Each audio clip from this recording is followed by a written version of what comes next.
love of God is experienced through the Eucharist, only peace and unity prevails. To give us this morning's catechesis, the Eucharist and Dialogue with Cultures, please all welcome His Eminence Luis Antonio Cardinal Tagle, D.D.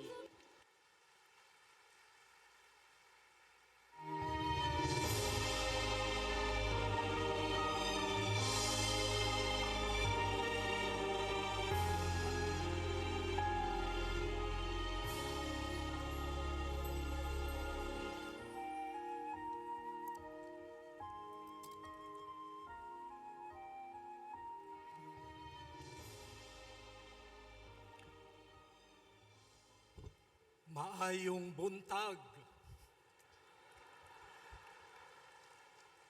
Good morning.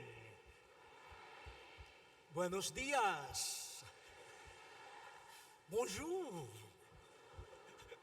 Buongiorno. Sao an? Xin chào.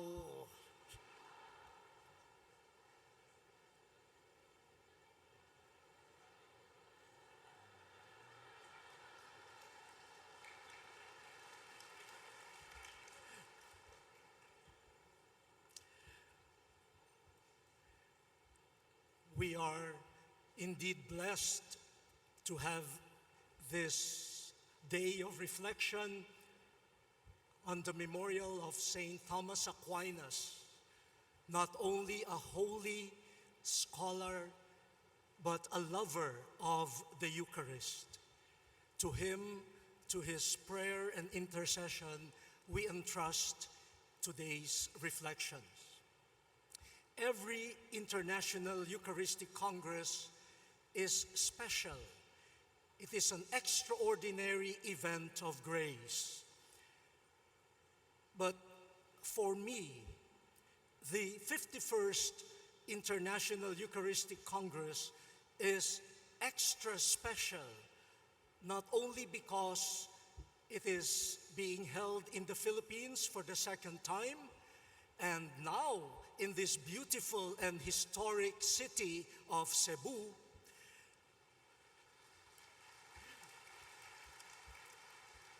but also because it is the third consecutive International Eucharistic Congress where I speak as a catechist.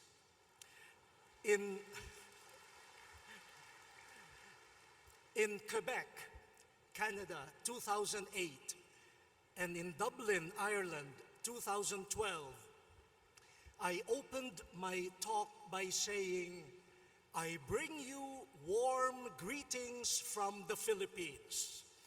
Now I have to change that.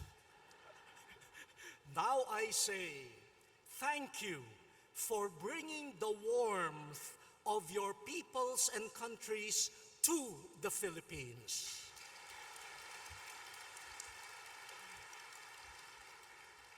Cebu has become a much warmer place because of our Eucharistic fervor. This is climate change at its best. The climate of unity of peoples of different nations, tongues, cultures, becoming one body in Jesus Christ.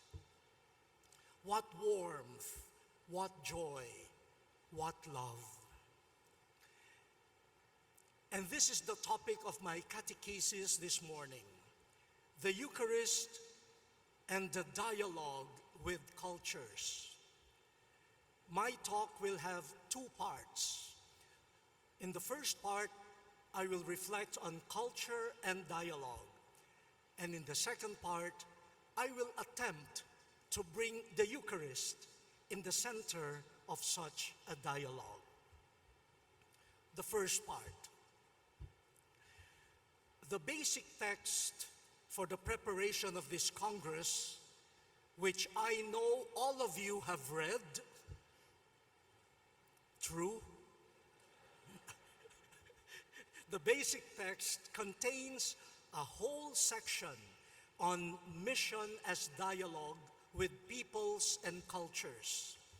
And that section ends by saying, the Eucharist will mean much for most Asians because it expresses many of the cultural values that they treasure very dearly. I believe that we can affirm the same thing of other cultures, not only of Asian cultures.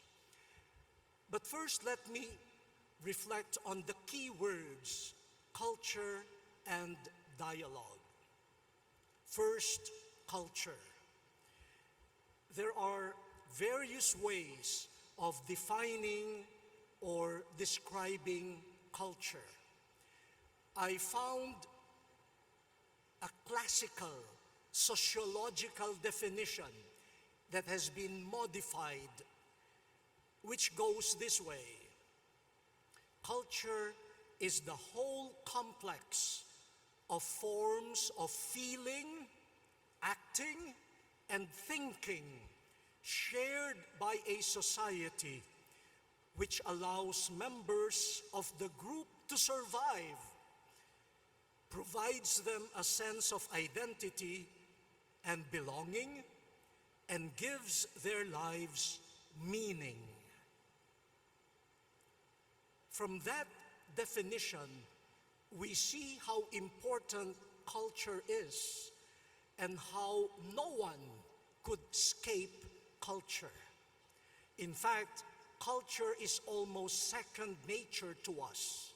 We don't even know that we are thinking, reacting in a particular way. It's because of culture. So culture contains ways of feeling, acting, and thinking. And these are deeply personal, but also profoundly communal, social. In fact, according to the definition, the survival, the identity, and the values of a society and its individual members depend to a large extent on their culture. So when you move from one culture to another culture, even temporarily, you feel a bit strange. You feel a bit confused. And sometimes you feel threatened. You know you are in unfamiliar ground. Now that's the sociological definition. I'm not a sociologist. So to make culture a bit more chewable, more concrete for us in our daily living, let me alert us to ordinary signs or bearers of a people's culture. I will give you some examples. You want to understand your culture? You want to understand the culture of your family? You want to understand the culture of your parish? Look at the following things. First, the use and the arrangement of space. If your parish has a big space for parking, but no room for pastoral formation, what does that say about the culture of your parish? Look at our gathering here. How do we arrange the space? The venerable cardinals, bishops here. And then those there, I could not see anymore. And then our beloved deaf there. What culture is being lived out here? Peace.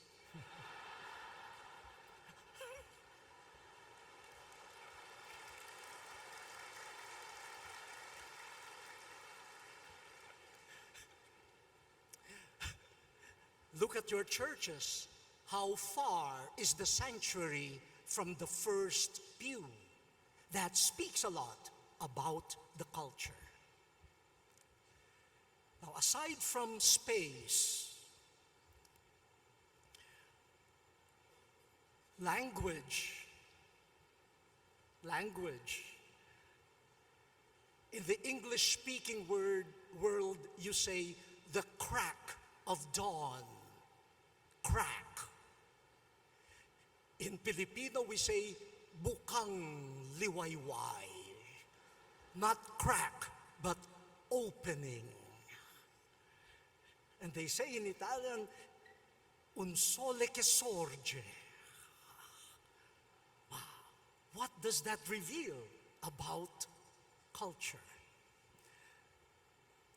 Heroes, remembered and honored. In some cultures, they remember always their military heroes. In some cultures, their heroes are the boxing champions and the beauty queens. What does that say about a culture?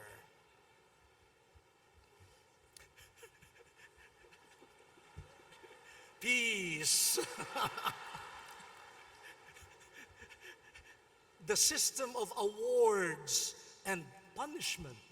Who are awarded? In some cultures, if you tell the truth, you are recognized. In some cultures, if you tell the truth, you are punished. What does that say about a culture? Rituals, dancing, movements, food. In one gathering, I was asked whether I preferred salted or sweet snack. In other places, you have sweet and sour. It's not either or, it is and. In Asia, you have chopsticks Asia.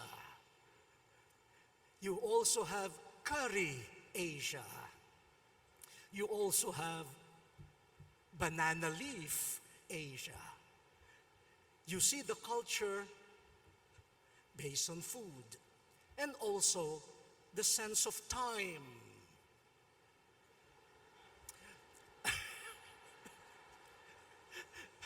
In Quebec and in Dublin, while I was doing my catechesis, periodically, somebody would stand in front of me telling me, 10 minutes left.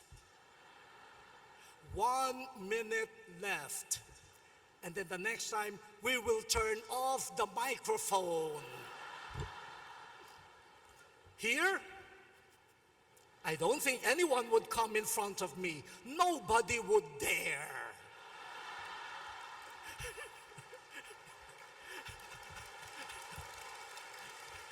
In other cultures, they will say, watch your time. In other cultures, they will say, take your time. Culture.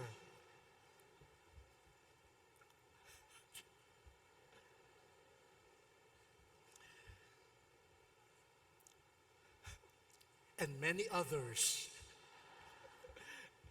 I think that way of approaching culture would be more concrete and simpler, and it would help us even engage in individual and corporate examination of consciences. I see many of my brother priests here. Look at your room. Does it reflect a celibate culture? The way you arrange your beds and your things. You are celibate. Your bed should be single, not double.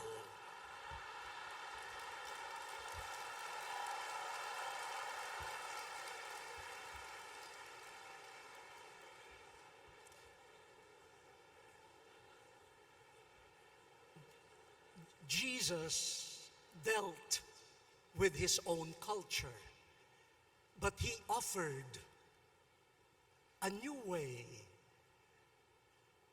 of living, thinking, of acting and speaking. How did he use and arrange space? Let the children come to me. He allowed a woman known as a public sinner to come close to anoint him. And he touched a person with leprosy. A new use of space emerging from Jesus. His heroes, the centurion, the Syrophoenician woman, lowly fishermen, his rituals, his meals. Oh, Jesus ate a lot. He was always in meals. But during those meals, he ate with those people that would never be invited to meals. Time.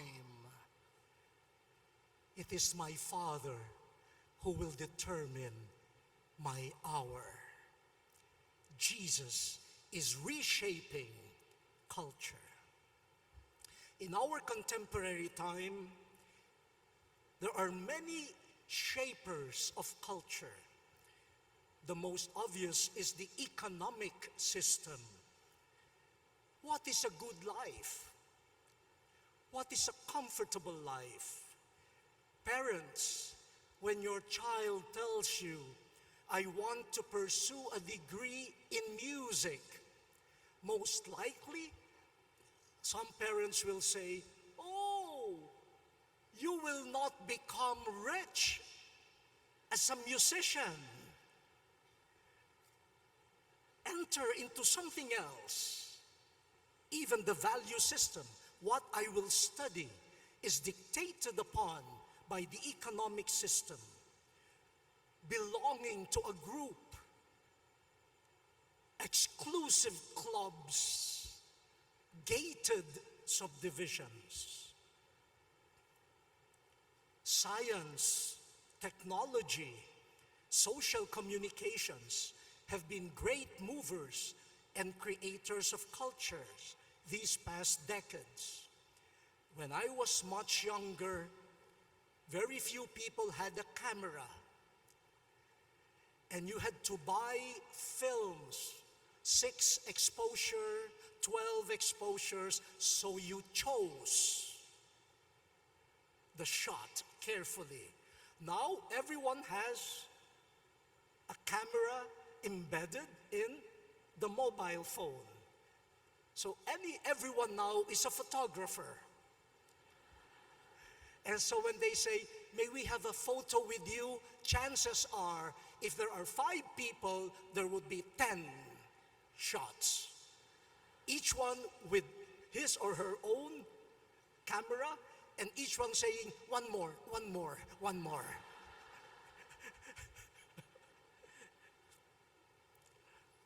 Wars, ethnic and religious conflicts, natural calamities, typhoons, earthquakes, and the ensuing migration, the refugee crisis, are shaking the grounds of cultures, both of the displaced peoples and of the places of destination.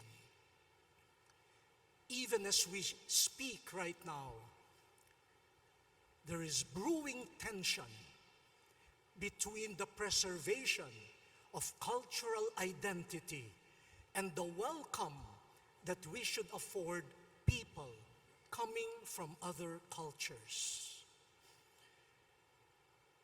Many conflicts that harm our world today involve disconnectedness of cultures and even clashes of cultures. That is why dialogue is indispensable. And that leads me to dialogue. Are you still awake? Yeah, okay. Now, dialogue, a big term, especially for the churches in Asia. But how can we approach dialogue more simply and in the context of cultures, the way we have described cultures? Let us learn from the business world. Let us dialogue with the world of business. You know, in looking for managers and high-level administrators, business establishments and corporations set as one of the criteria what they call cultural intelligence. Cultural intelligence. IQ, what is IQ? It's intelligence quotient, and EQ, emotional quotient, are not sufficient anymore. Cultural intelligence is important.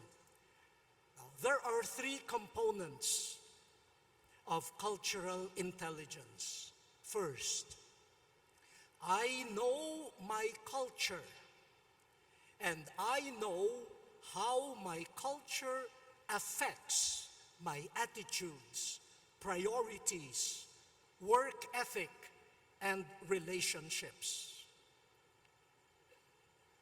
I don't only know my culture, I know how my culture has formed me and has affected me. You know, when I was a student in the United States, one day our professors gave out class notes, but somehow they did not reach me. So, as a Filipino, I did what every Filipino would do.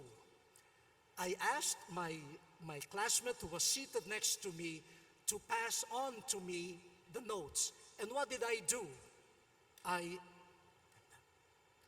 The Filipinos would know that. Kalabit. To call his attention. And he said, "Hey, what are you doing?" I said, "Yes, what did I do?" And I started groping for the English word. I calabitated you.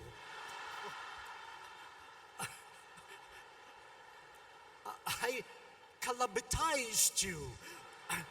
And I could not find a word in English. Maybe that action was not part of their culture. So from that time on, I was always in this position. They thought I was praying all the time. But it was to avoid this very normal, natural reaction on my part doing this. Don't do it now, please. So that's part of cultural intelligence. I know my culture and how it affects me. Secondly, I study and try to know from within the cultures of other people. So I begin to understand why they behave as they do. Understanding. And the third, I determine a path for my culture and their culture to learn from each other, to challenge each other, to purify each other. Hopefully the result is the affirmation of the beauty of each culture, the diversity of cultures, but now walking together towards the common good. Ultimately, cultural intelligence, CQ, IQ, EQ, CQ, is the capacity to engage in and facilitate dialogue. The church needs cultural intelligence. If it wants to dialogue with traditional and emerging cultures, we need that. I propose that even in seminary training, in the beginnings of formation in religious life, we should be aware of what we are doing to develop cultural intelligence. Because they develop somehow an ecclesiastical culture. When they go out to the parishes, another culture, and they don't know how to dialogue because there is no developed cultural intelligence. But dialogue grows with discernment. We should avoid the first danger, a facile or easy condemnation of values of other cultures that look strange to us.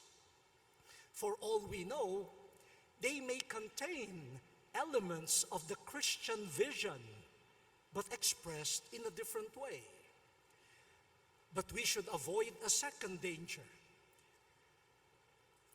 which is accepting anything. We should refuse to recognize values that enjoy widespread social acceptance but are incompatible with the Christian vision. Now, why does the church engage in dialogue with cultures? For mission. Mission. For the capacity of the church to exist as an effective witness to the gospel before today's culture necessitates dialogue and cultural intelligence. We just cannot blame cultures or the enemies of truth within and outside the church. If the gospel is to be a leaven of transformation, we need to know the gospel, but we also need to meet peoples in their cultures. We need cultural intelligence for the sake of the gospel and of humanity.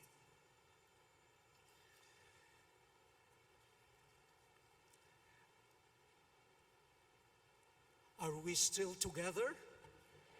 Yes. So culture and dialogue. As a bridge to the second part, let me test the theme of our Eucharistic Congress. Christ in you, hope of glory. How do the other cultures outside of the Christian culture, how do they understand the theme of this Congress? Christ in you, the hope of glory. Of course, for us, we are affirming the presence of Jesus, Christ in us, especially in the Eucharist. Vatican II, in the Constitution on the liturgy, tells us that Jesus is present to the church in the person of the minister, in the Eucharistic species, most especially the real presence, in the Word, in the praying community, Jesus is present. But how do you talk about presence, real presence, in a world shaped by virtual reality? Where is the real Cardinal Tagle? There or here? Some of you prefer to look there. It seems that virtual presence is easier on the eyes than this one. Now, where is the real?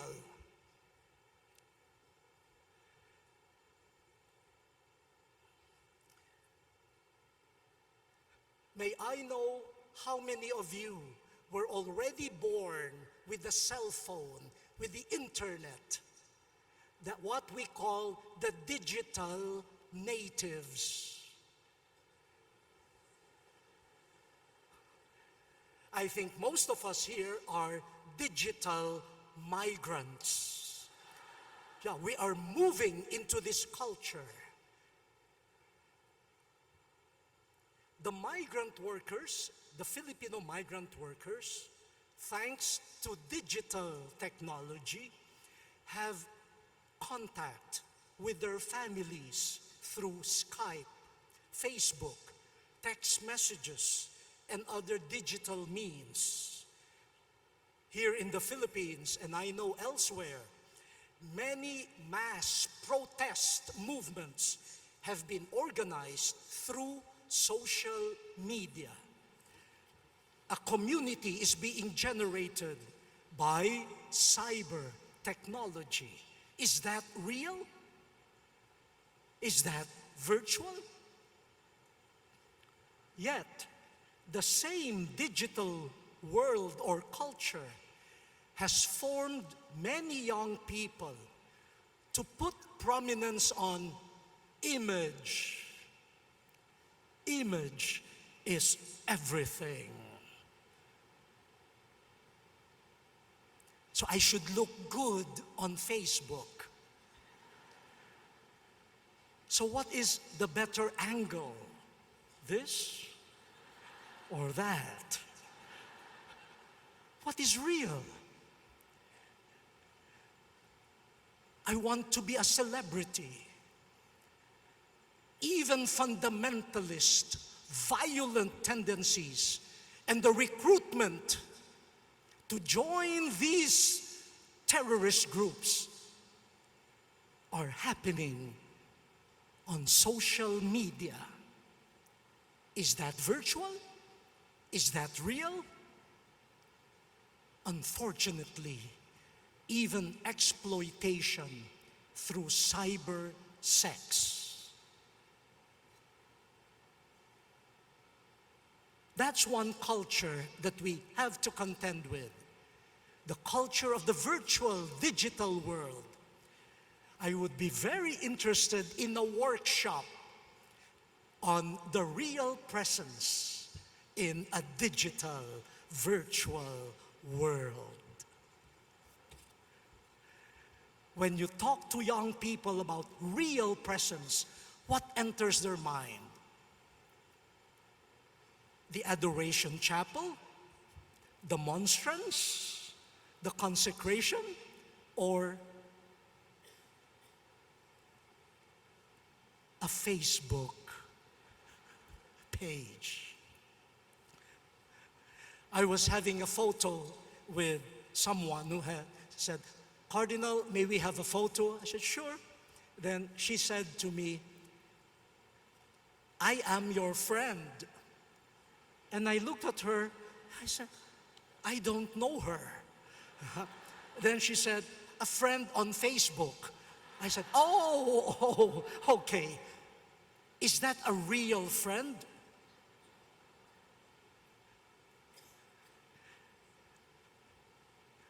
I think, looking at my reaction, she immediately unfriended me.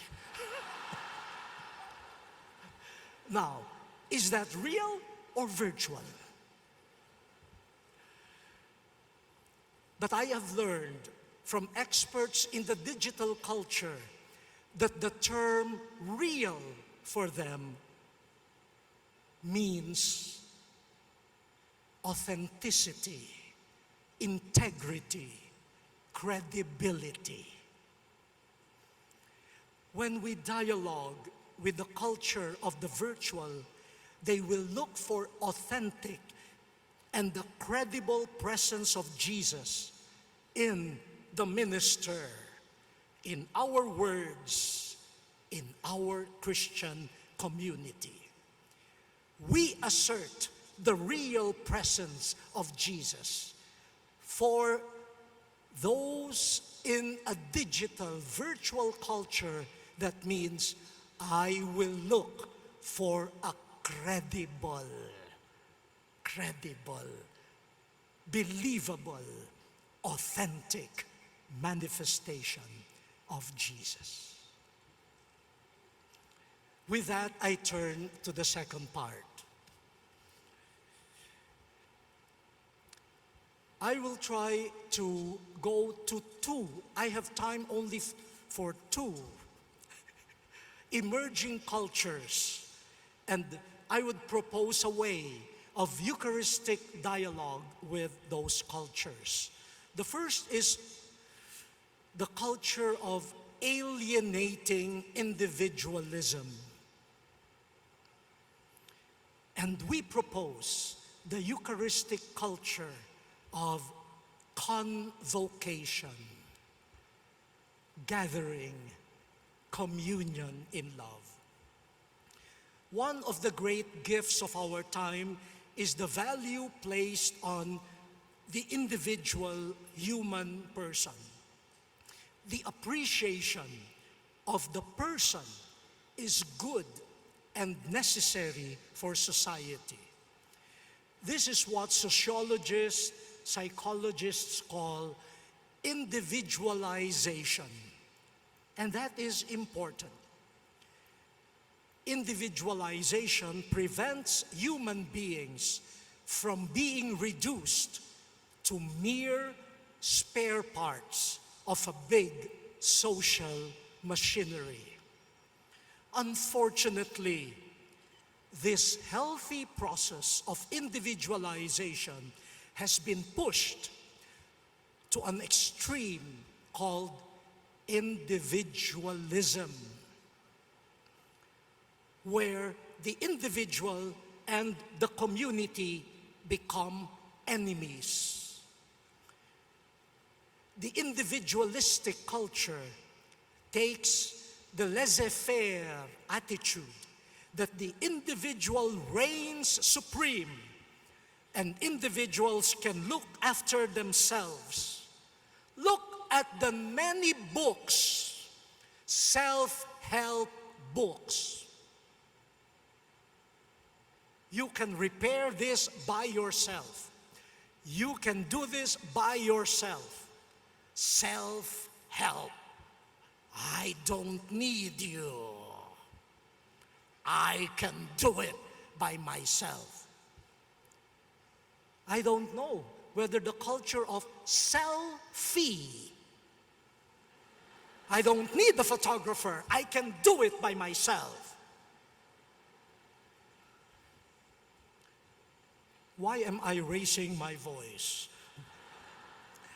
But we have to be critical. We have to be critical about all of these things. In the culture of alienating individualism, the individual alone must achieve something in society. This culture protects individual rights, but does not sufficiently stress duties to other persons and to society. Individualism is fueled in the economic sphere by competitiveness rather than cooperation. And the educational system reinforces this with beautiful words: creativity, initiative, personalization. We need to be careful What do we mean by those words? Now, the culture of individualism has social forms, for societies can also be individualistic. For example, ethnocentrism, nationalistic xenophobia, religious intolerance. It stigmatizes persons, discriminates against them, and sees strangers in a distorted recognition. The culture of individualism sets up barriers and relegates the unwanted to ghettos. The culture of individualism engages in scapegoating, blaming the ills of society on the stranger, the alien, the migrant, the refugee, the poor, the minority. The irony of it all is that this culture of individualism that wants to protect the individual is one of the causes of the disappearance of the individual. An individualist loses friends and neighbors, eventually becoming a nobody. An individualist inhabits a world that is so narrow that it does not have room for anyone, including himself or herself. Human persons are fulfilled both individually and socially, and at the same time. But we should also be critical of cultures that disregard legitimate individuality in the name of false communitarianism. I'm oversimplifying the description of the culture of individualism, but I leave it to your reflection. Let me turn to the Eucharist. The Eucharist offers an experience of another culture, the culture of convocation. Convocare. You are called with others. You are called to be with others. And you are called to be with others in a meal that the Lord hosts. When the Lord hosts a meal, be prepared to be with surprising others. But in the meal hosted by the Lord, persons recognize a close neighbor, a fellow sinner, a sister, a brother, with a place at the family table. In each one, I see myself. As I see a brother or sister, I also discover myself. Sinful but loved, undeserving but invited, shamed but embraced, lost but trusted. That was how Jesus hosted and participated in meals, by calling together the most unimaginable combination of people to a community to become His family, His body, because He has convoked them. Remember how Jesus broke the isolation of those pushed aside by a culture of alienating individualism. Matthew, the tax collector, Zacchaeus, the sinful woman who washed the feet of Jesus, the centurion, the Syrophoenician woman, and recall the eternal isolation of the rich man who totally ignored the poor man Lazarus. My dear brothers and sisters, let us begin the dialogue with the culture of alienating individualism in our homes. Restore the family meals. The basic unit of the meal is the table, the common table. Nowadays, the basic unit of the meal is my plate. And if I have my plate with food on it, I can go anywhere and eat it by myself. But that is not a meal. That is just eating. Individualistic persons know how to eat, but they don't know how to participate in a meal.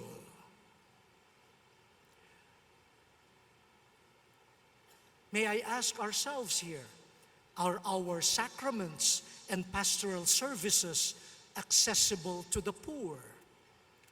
Are our parishes welcoming to the deaf and other people with disabilities? Do the wounded, lost, shamed, humiliated, and despised find a family in our communities? And on the other hand, are individual gifts, opinions, and talents allowed to grow in our communities? Let me end this section with a story.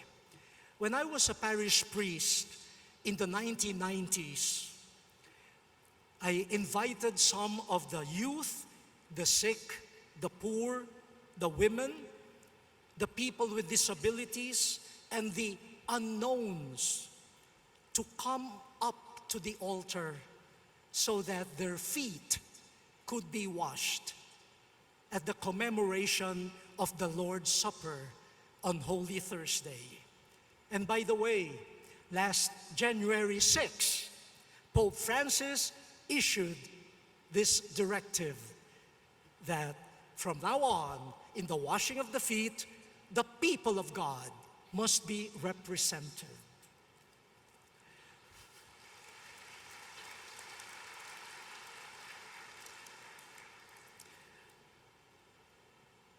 I know in some cultures, they even pass on to their children as an inheritance the sash. Andrew,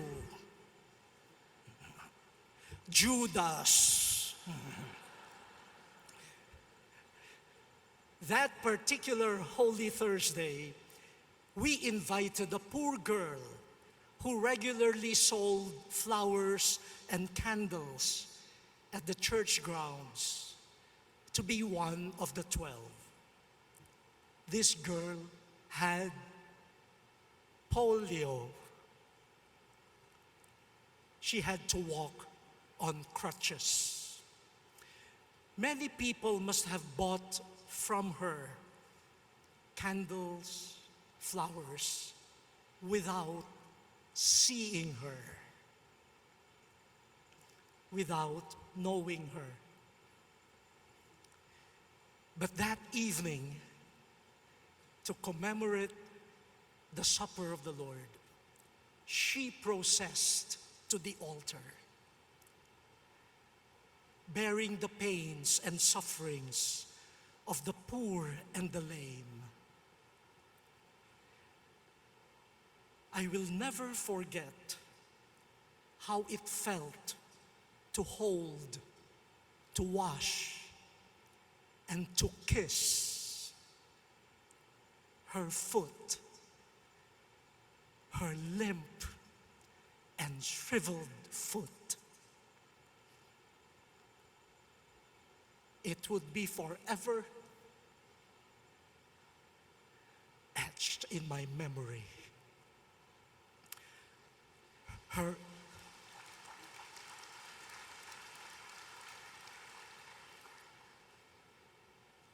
And I understood what Jesus meant when Peter refused to be washed, washing the shriveled foot of this girl, I felt she has become part of me, and I have become part of her. And her broken body has found its proper place within this family called the body of Christ. And a few hours after the Mass, she came to me, exuberant, with the good news. Father, people flocked to me after the Mass, and they bought my flowers and candles. Then she asked me, will you wash my feet again next year?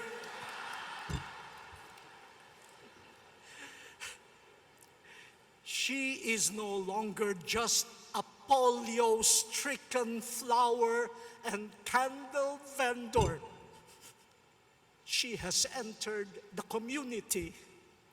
The wall of alienation has been torn down at the supper of the Lord.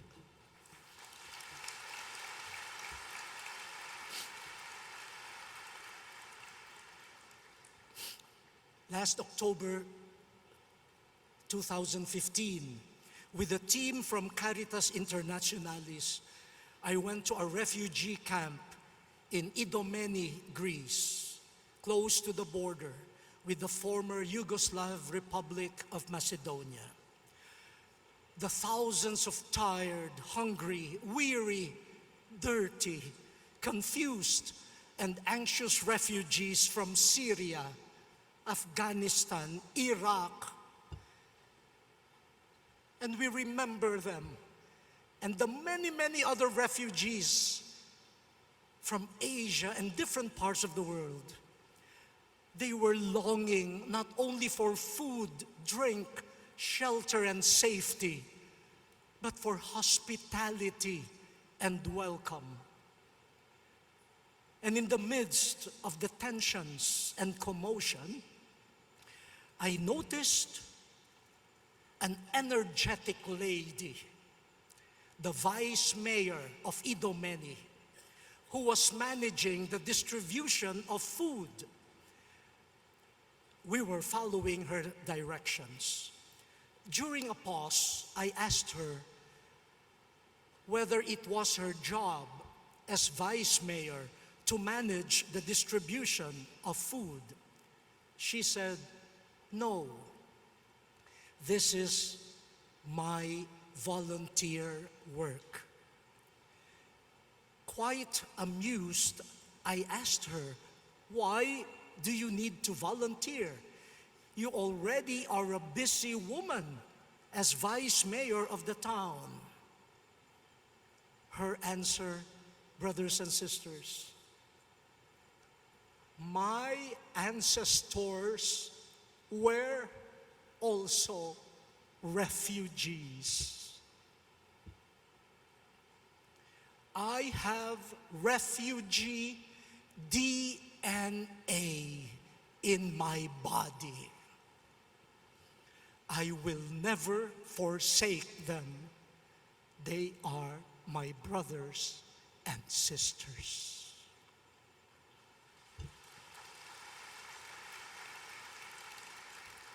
She affirmed and lived the culture of convocation, of communion, at the table of the distribution of bread in a refugee camp.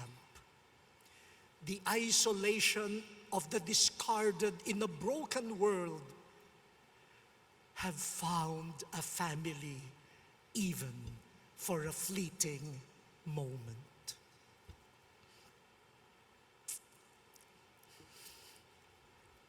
And finally, may I continue? Do I have time?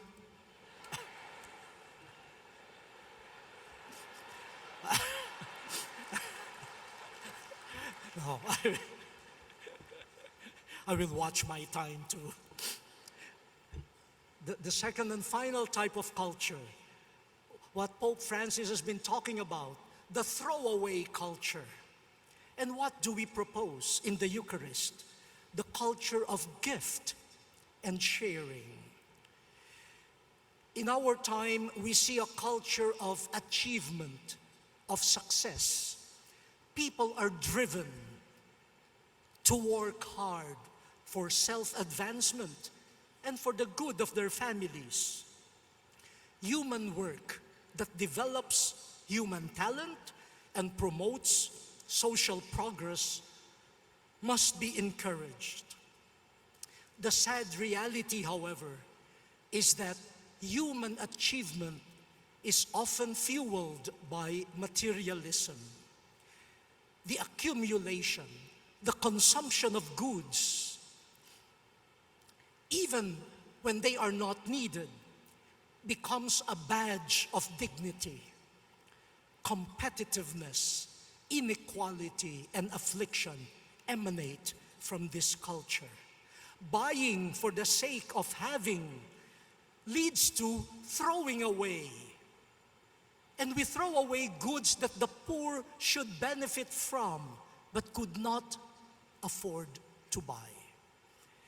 But is it not ironic that the culture of accumulation is also the culture of throwing away?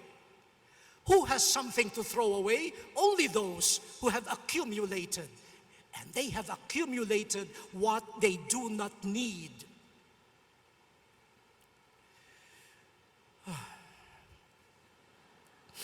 As they say, the more you grow, the more you throw. You throw so that you can buy more. And you throw again. You throw what you were not able to consume. And what a scandal when many people live in the midst of trash discarded by others. And may I appeal to you, dear brothers and sisters, when you send relief goods to victims of natural calamities, please do not send what you have thrown away.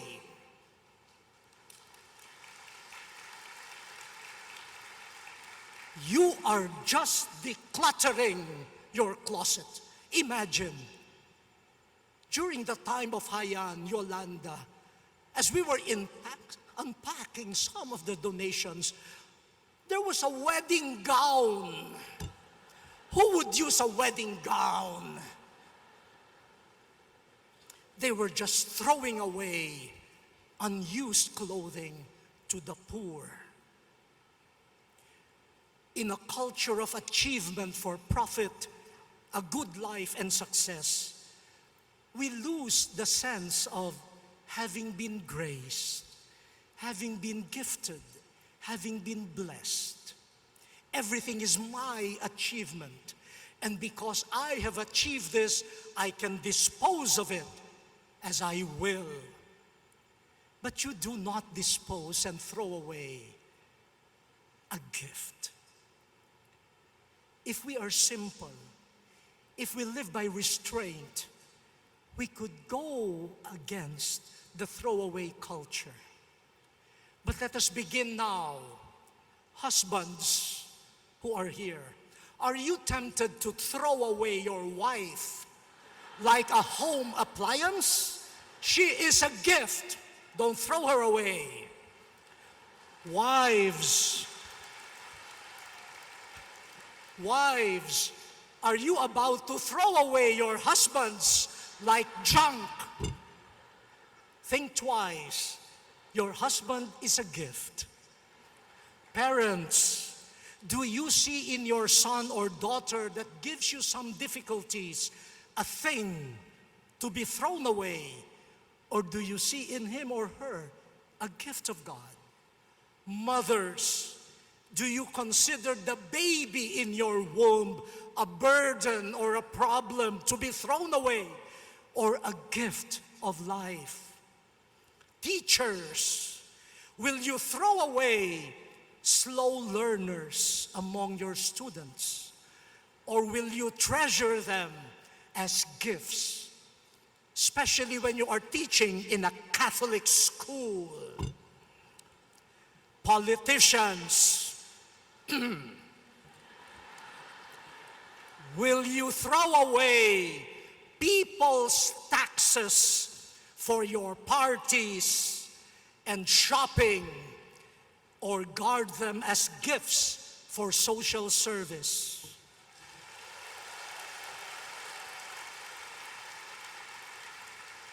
My dear Reverend Novice Mistress, do you treat a rather unique novice as a problem to be thrown away, or a gift of mystery? How do you solve a problem like Maria? Bishops, do you see our rather independent-minded priests worthy of being thrown away, or as gifts providing collaboration? Priests, religious, and lay people, do you want to throw us, bishops, away too? Believe it or not, even bishops could be gifts.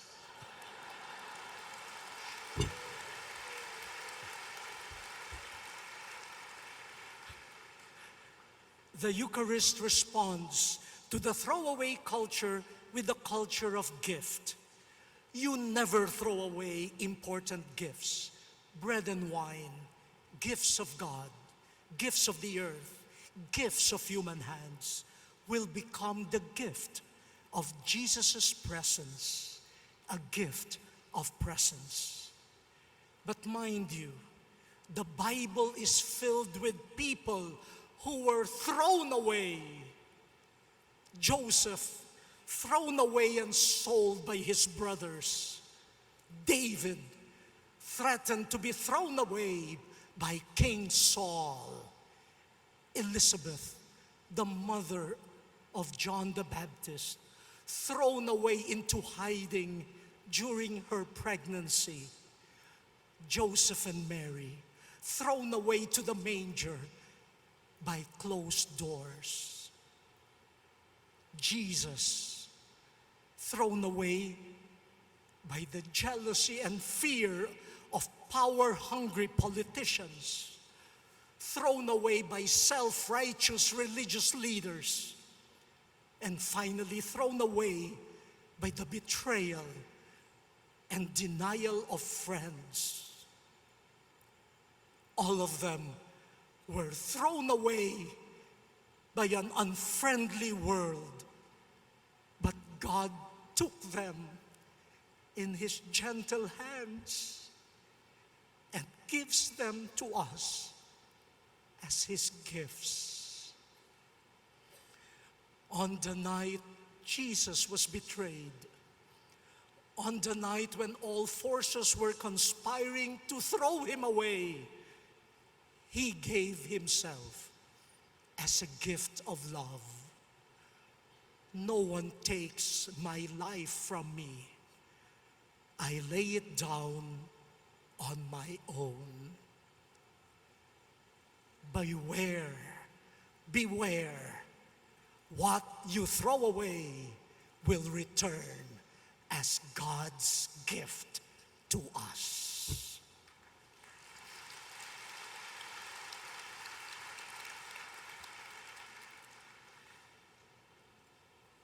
Christine Sunacoro rightly observes, it is incongruous to delight in Jesus' Eucharistic body if we throw away into invisibility some who make up the body of Christ. And let me read quickly some of the questions she raises for our examination of conscience. A useful starting point, according to her, might be to inquire, where do our sacramental bread and wine come from? Has the flour been produced by migrant or even slave labor?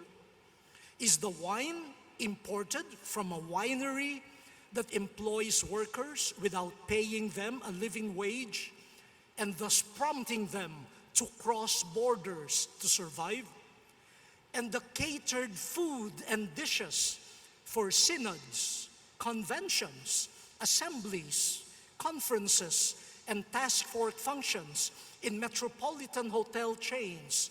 Who cooks and who cleans up afterwards? And what about the shoes, ties, hats, gloves, shirts, and dresses called Sunday best? Who makes them and who dry cleans them? Are they brothers, sisters, or just invisible, expendable migrants and refugees, disregarded as pawns on the chessboard of humanity? End of quote. To the many people who arrange the seats here before we come every morning and who stay behind while we are probably already sleeping in our hotels, thank you. To those who are preparing our food early morning and who clean up after us and stay till the late hours of the night, thank you. For the drivers who wait for hours to pick us up and to take us back home, missing their families and their meals, thank you.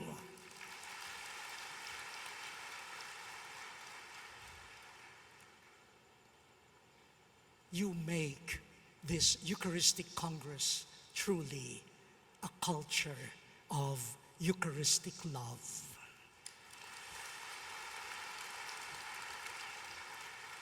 I close now, a promise. Let me close by returning to the refugee camp in Idomeni. Before leaving the camp, I went back to the Caritas desk to thank the volunteers. But then I saw a new set of volunteers, a very small group, a young couple with a baby, a family. I asked them where they came from. They said, "We are from Australia, but we were born in the Philippines." So I excitedly declared, "Hey, I'm also Filipino." And the woman said, "Yes, you look familiar. I see your photograph everywhere." I said, yes. And then I asked them, "What are you doing here?" The answer, "We are with a group touring Greece, but we heard about this refugee camp. We decided to cut short our tour, leave the group, and serve the refugees even for a day."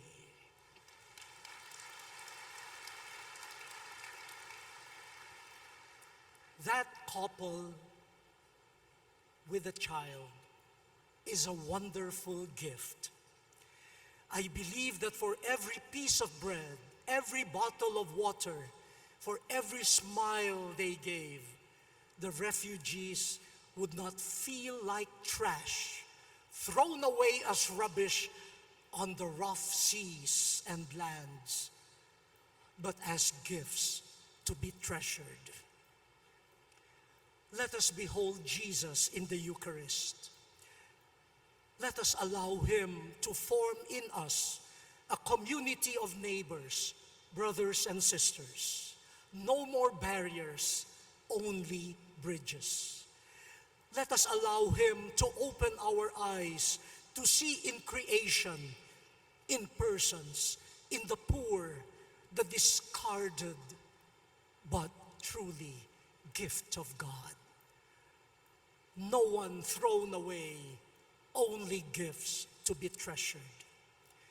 This culture of communion and gift shared will make a Eucharistic community a real, a credible presence of Christ in the cultures of the world and provide the world a reason to hope.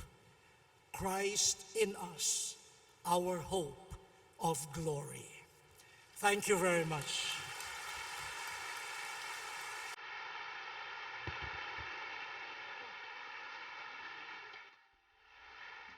Thank you, Your Eminence, Cardinal Tagle.